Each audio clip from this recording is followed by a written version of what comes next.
Welcome to Weddings Unveiled, the podcast designed to help you build a productive, profitable wedding or event business. Here's your host, Angela Profit.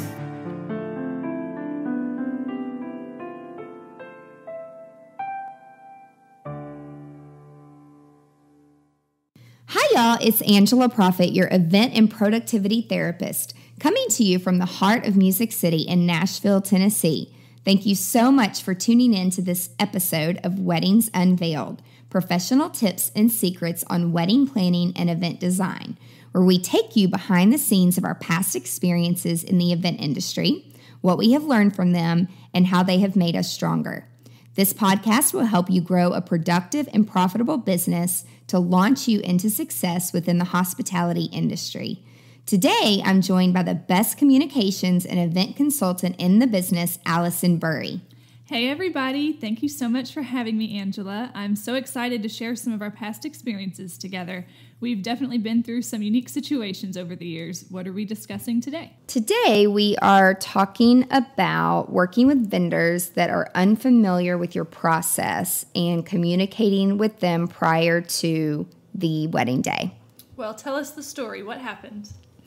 Well, at this wedding, a lot happened. Hope you have a few minutes to listen to all the stuff we learned from that event. But I will say, just to start off this wedding, the bride was kind of in the industry of photography. And, vendors that work in the wedding industry, they think they know what planners do or they think what other people do. And, assuming things is never a good thing. And so I could tell just through the planning process, she really didn't understand the value that a planner could bring to the table. And so by the time we got even involved, she had already had all of her vendors in place, and many of them were friends/family members, which some of them did work in the industry, and that was fine. However, when you don't set boundaries with friends or family who are working/drinking/eating, being a guest at your wedding, it poses a lot of problems, which is one of the things that happened at this event. And so the setup was just crazy because getting people to do the things they say they're going to do with friends and family really didn't happen. And they supplied a lot of the stuff themselves, which again is fine, but you've got to have the labor to appropriately set things up, move them around, break it down, which was not the case at all. And so the first major hiccup was when the catering company, which she worked for them part-time, they were supposed to bring all the chafing dishes and a lot of the serving spoons and tongs, and it had to be there at a certain time in order for the person that was bringing the food to keep it hot. And the caterer was only where she worked, they were all coming as guests, so they were only supplying some things that the caterer who was providing the food didn't have to save money on rentals. And so I had to send one of my team members on a 2-hour goose chase to go pick these things up because her friends said that they couldn't bring the catering dishes out there until later, that they just thought that they would bring them when they came to the wedding. I'm like, no, that's not going to work. We have to prepare and set up. So that was the first problem. Even though we had, I believe, called and emailed to confirm what time they would have the chafing dishes there. So even though we did our part, they didn't do their part. So again, having to fix that first snafu. And then she hired her friend who owned a sound system, who was in the music industry, and we're in Nashville. And so there's a lot of singer-songwriters, and there's a lot of people that own sound systems. And there's a lot of people that sing in studios, but they don't use their sound equipment outdoors. And they are not familiar with plugging their sound system into a different type of plug. You don't know how many amps or watts or whatever you call it, can be pulled out of that electricity stream when you're outside in a field in the middle of nowhere. There was hardly any electricity out there. And so when the ceremony started, there was an issue with the sound. The microphones weren't working. The music that was supposed to be recorded was not working. The guys set it up and they sound checked and it seemed to work okay. But when it was time to work, it didn't work. Again, completely out of our control. But what was really the catch-22 with the sound system was that after the ceremony, the friend was going to move the sound system over to the reception area, which you just walk down the hill, and that's where the really pretty dinner area was. Thank God the weather was perfect, but it was still hot as hell. And since something was wrong with the sound system, he was going to move the sound system down the hill so that the band MC could announce them in and do their special dances, and then we were going to do the toast. Well, the band didn't bring a sound system because they were pretty much acoustic, and they were only going to play during dinner, and then they wanted to plug in a playlist that their friend, again, this friend was responsible for all of these things. And so we did have a conversation with him, and he's like, I'm fine, I've got it. I'm like, are you sure you don't need us to rent anything? And he's like, nope, I'm all good, I've got the adapters. Well, no, he wasn't good. So because the sound system didn't work and they were trying to get it all hooked up, in the background, my team was moving the timeline around, saying, okay, let's have everyone go eat, and that'll give him time to mess with the system, and then we'll do the toast and the dances and all of that a little bit later. So, weddings aren't always perfect. The timelines aren't always perfect. We just kind of go with the flow, and then we communicate it to everybody. And we had told the photographer and the videographer / cinematographer, like, this is the new plan. We're going to move things back. I know you guys are probably hungry. Like, it's set on the timeline. The vendors were going to eat at this time. But hang out, because as soon as the sound system is fixed, she wants to roll with it and, like, move forward with the dances and the toast and cutting the cake and all of that. So they were told. And the sound system gets fixed, and then the bride's excited, and we're ready to move. And all of a sudden, like, the girls look around and there's no photographer, no videographer, like, for their dance, for their first dance. And she changed dresses multiple times throughout the night. She was a pageant girl, and so she loved clothes and dresses, and she was precious. But, she wanted to wear a certain dress for this and a certain dress for that dance and a certain dress for this, and then change back. I mean, literally, it was 4 or 5 times, I think. She only had 2 dresses, but she was going back and forth and back and forth and back and forth between the 2. And her wedding dress was a gown. Like, you had to lace her up in it. I mean, it was not like an unzip, slip out of it, slip back in, easy process. So, and then the other issue was the bathrooms there. They weren't huge, and there was only one place for her to change, which was in the restroom that all the guests were using. So we had to leave her dress hung up in the guest restroom, which was just kind of gross. And in my opinion, I thought it was a little weird for them to walk in and have, like, the wedding dress hanging on one of the stalls. So it was just a very interesting situation with the dresses. And so because they had started their first dance, which was a choreographed, really nice dance, and then the girls look out and there's no photo video. So then having to go back and tell them, hey, you're going to have to change again and recreate this because they missed it. Even though we asked them to stay out here, they were back in the vendor area eating food. And so again, all this falls on us, which they were not regular team members that we work with anyway. Again, she had hired most of all of her vendors before we got started. The other thing was her grandma had all these amazing dessert recipes, and they were amazing and they were beautiful, and they had a big family day where they all cooked pies, and it was really, really sweet, but no one ever thought about where were they going to store all this stuff when it's really hot outside. It was 100+ degrees outside, and there was not a single tree or there was no shade. I mean, we were in the dead 100% sun all day, and when they dropped off those desserts, like, they all apparently got the wrong drop-off time or what, but they came really early, and there was nowhere to store any of those desserts that was not in the sun that was going to melt them. So we, in the bathroom, that was the guest bathroom, it was the only place that had air conditioning. And so we cleaned off everything on the top, because the bathrooms were actually pretty big, and we had to store the pies on the countertops of the women and men's restroom in the air condition until we could put them out. So, I mean, it's not like we were like, set them all over the floor or anything, but it's just when people don't follow the rules and they don't follow the timeline, like there is a reason for everything. And they had already like unloaded all the pies. It's not like we were going to say, put them back in your minivan and bring them back in 3 hours because they needed to go take a shower. They were guests of the wedding. Then when we were setting up a lot of their props, we had this big U-Haul, another U-Haul situation. And she actually was really proactive in making sure the stickers were off things were clean. She even went so far as to filling up the oil lanterns with oil, and one fell over.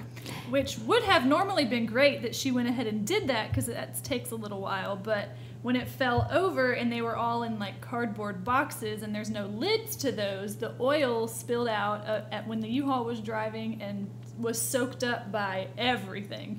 I mean, anything that was near it had oil all over it. And if you know anything about oil, it's not an easy thing to clean up. I mean, you can't get it off with water.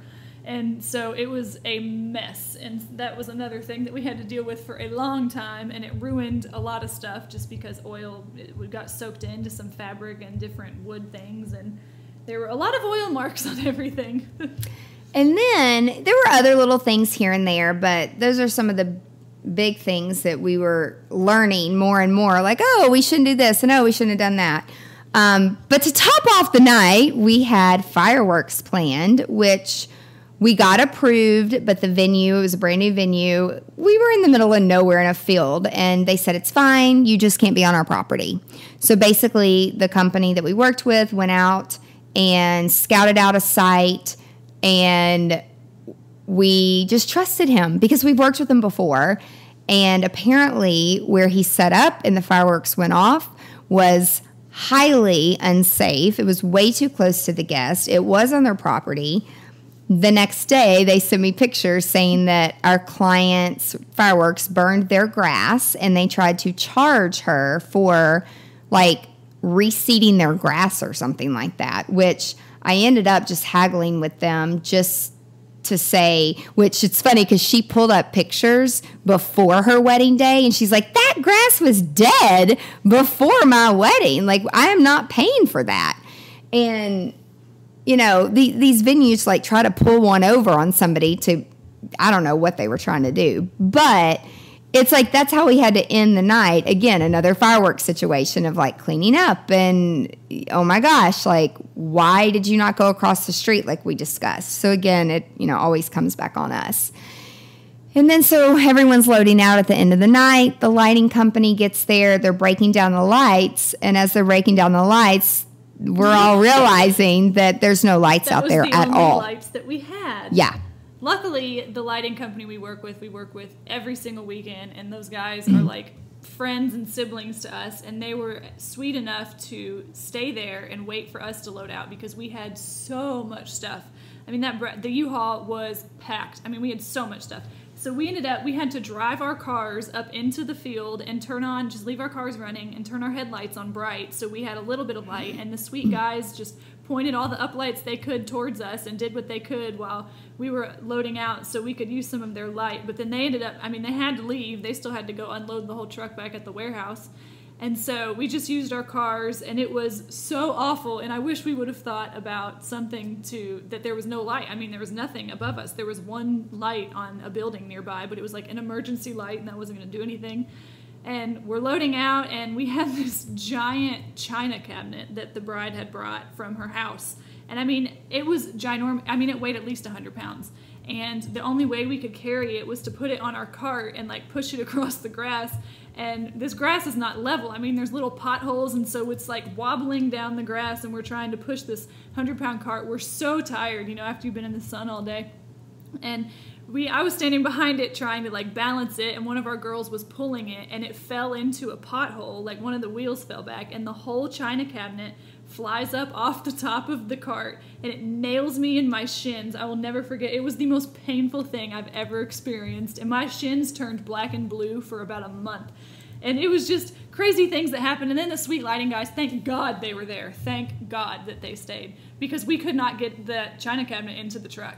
And so they helped us, and they were like, it's okay, we got it. And so they're so sweet. I think we took them out to dinner or sent them a gift card or something. They definitely deserved it. But that was a very interesting experience, and I wish we would have thought about the lighting a little bit more. But what was your biggest takeaway from everything that happened that day? Well, the biggest takeaway was we probably shouldn't have taken the wedding in the first place, because there were a bunch of people that we were not at all familiar with. And I can handle a few, but everybody, I mean, thank God we had our lighting people there. Oh, they saved the day. Yeah, I mean, they were really the only ones we were familiar with. And, you know, vendors wonder all the time, like, why do you work with the same people over and over? And I'm like, well, they understand the expectation, and I'm not like potty training people, which is what it ends up being half the time. So, my biggest takeaway is like sunscreen. Like, I mean, it was so hot, and I think everyone got sunburned big time. Having a lot of water for outdoor weddings and just giving people a heads up, and also like having people work in shifts, which it's really hard to do that because, when some people show up and they're working the afternoon, they don't know what's going on. And so things can get lost in translation. But for something like that, when it's a really, really hot, long outdoor wedding day, making sure that enough people are there to help, because it's just completely exhausting.